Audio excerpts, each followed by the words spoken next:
이제 독자적인 수사권을 가지게 된 경찰, 수사 조직도 새롭게 개편했죠. 바로 국가수사본부입니다. 국가수사본부는 경찰청 소속이고 국가수사본부장은 치안 정감으로 2년 임기가 끝나면 당연 퇴직합니다. 경찰청장처럼 국회 탄핵 소추의 대상이고 외부 공모를 통해 선발할 수 있다는 점에서 중립적인 성격을 가지고 있습니다. 법에 따라 이제 경찰청장은 개별 사건 수사를 구체적으로 지휘 감독할 수 없고 중대한 위험을 초래하는 경우에만 예외적으로 수사 지휘가 가능합니다. 앞으로 시도경찰청장은 수사에 관해서는 경찰청장이 아닌 국가수사본부장의 지휘 감독을 받게 됩니다. 경찰의 조직 구조가 이렇게 바뀌는 거죠. 경찰의 권한이 엄청나게 커짐에 따라 경찰의 수사 사무를 경찰청장으로부터 독립적으로 수행하도록 조직 구조를 개선한 겁니다. 정말 그럴까요? 지금부터 문제점을 구체적으로 살펴봅니다. 경찰청에서 외부 인사를 초빙하기 위해서 최근 실시한 국가수사본부 공개 모집에서 지원자가 5명밖에 없었습니다. 언론에서는 흥행 실패라고 합니다. 국가수사본부장, 계급은 1급 상당의 치안 정감이지만 대한민국의 일반 수사를 총괄하는 부서장입니다.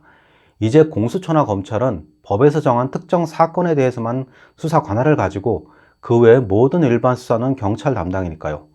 흥행 실패 원인, 조금 전 제 얘기 중에 힌트가 있습니다. 부서장.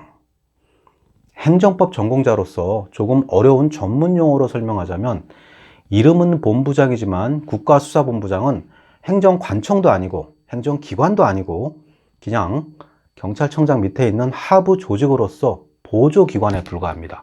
쉽게 말하면 외부에 공식적으로 수사경찰의 의사를 표시할 권한이 없는 부서장에 불과합니다. 반면에 시도경찰청장, 경찰서장은 모두 행정관청이죠.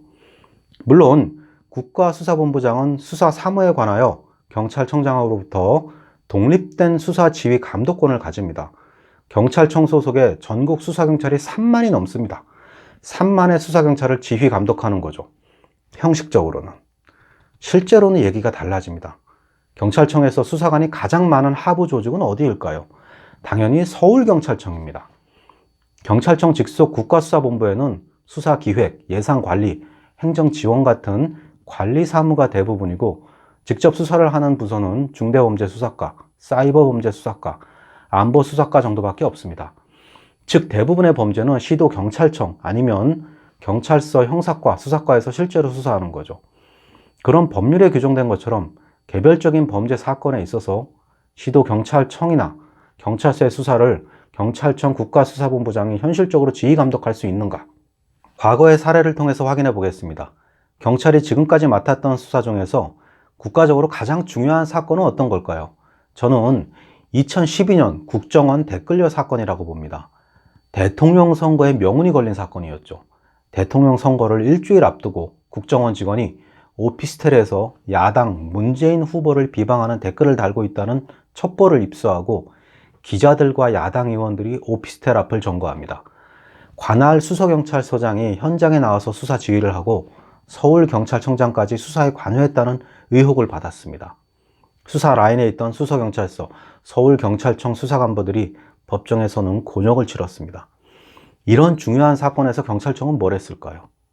정치적으로 민감하거나 중요한 사건일수록 상급 부서에서는 직접 수사 지휘를 하기 어렵습니다. 왜? 나중에 책임져야 하니까.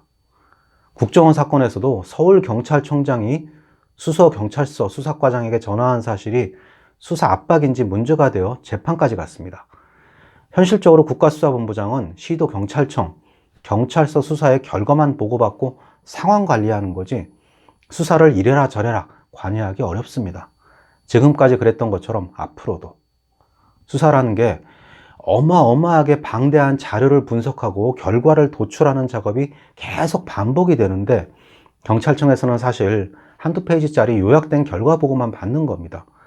내용도 제대로 모르는데 어떻게 감나라 대추나라 수사 지휘를 하겠습니까? 지휘감독 체계 자체도 문제입니다. 서울청장, 경기청장, 부산청장 등 주요 시도경찰청장은 치안 정감이고 국가수사본부장과 계급이 같습니다. 서울경찰청장은 유력한 차기 경찰청장 후보입니다. 그런데 국가수사본부장은 임기 끝나면 그냥 집에 가야 되는 분이죠. 수사 열심히 해서 승진해야 하는 일선 수사과장, 수사계장들, 승진 인사권은 누가 가지고 있을까요? 당연히 시도경찰청장입니다. 더 높게 보면 경찰청장이죠. 법에서는 국가수사본부장의 직무를 수사에 관한 지휘 감독만으로 규정하고 있습니다. 승진 인사, 감찰 조사권이 없는 상황에서 하급 기관의 수사 지휘가 과연 가능할까요? 물론 경찰청 직속 수사부서들이 있기 때문에 시도경찰청에서 주요 사건 수사를 제대로 못한다고 판단되면 국가수사본부장이 직접 장악해서 수사를 할 수 있습니다. 이론적으로는 가능하겠지만 현실성은 거의 없다고 봅니다. 반면에 경찰청장은 개별 수사를 구체적으로 지휘 감독할 수는 없지만 수사 보고는 당연히 받을 수 있습니다. 법무부 장관이 검찰 수사를 지휘하지 못하지만 국회에서는 검찰 수사에 대해서 답변을 하는 것처럼요. 경찰청 산하 모든 구성원들의 승진 인사, 감찰권을 장악하고 있다는 점에서 수사에 대한 사실상의 영향력은 수사본부장보다 경찰청장이 훨씬 강하다고 보입니다. 반면에 수사 결과에 대한 정무적인 책임은 전적으로 국가수사본부장에게 돌아가는 구조가 되겠죠. 지금까지 경찰 수사에 문제를 지적했습니다만 이제 제가 생각하는 대안들을 얘기해 보겠습니다. 경찰청 산하의 수사 조직을 경찰청으로부터 완전히 분리시키는 방법은 어떨까요? 경찰청장이 직접 수사 지휘를 못하는 것처럼 시도경찰청장이나 경찰서장도 수사 지휘를 하지 못하도록 하고 국가수사본부장, 시도수사부장, 수사과장, 경찰서 수사과장의 수사 라인을 기존의 경찰행정 조직과 완전히 분리해서 경찰서 수사관들까지 시도경찰청 수사부에서 직접 관장하는 방식 가능합니다. 시도경찰청장이나 경찰서장 중에 수사 경험 부족한 분들이 있습니다. 피의자 신문 제대로 못 해본 분들 태반이죠. 수사 지휘가 제대로 되겠습니까? 수사경찰의 모든 승진 인사도 수사 라인에서 별도로 관리하고 신규 경찰 채용도 수사 직렬 별도로 채용해야 하죠. 현직 경찰 중에도 수사 직렬 희망자들 전직의 통로를 열어주고요. 그래야 제대로 전문화가 될 수 있습니다. 현실적 어려움이 많겠지만 불가능한 것은 아닙니다. 경찰청에서 공개한 수사 개선 방안에 서면 수사 지휘 활성화가 있습니다. 수사과장이든 수사본부장이든 모든 수사 지휘는 서면으로 명확하게 근거가 남도록 해야 합니다. 그리고 책임지도록 해야 합니다. 급하게 전화상으로 수사 지휘하는 경우는 모든 수사 절차의 통신 기록을 녹음하고 보존하는 방법도 어렵지 않습니다. 앞서 말씀드린 국정원 댓글녀 사건에서 서울청장이 수서경찰서 수사과장에게 전화한 내용을 가지고 재판이 있었습니다. 당사자 간에 공방이 있었죠. 수사 압박이었다. 아니다. 단순한 격려 차원의 전화였다. 투명한 수사지휘 체계를 만들어야 합니다. 경찰서에 수사심사관을 시도경찰청에 책임수사 지도관을 배치해서 수사 절차에 대한 엄격한 심사 절차를 만든다고 합니다.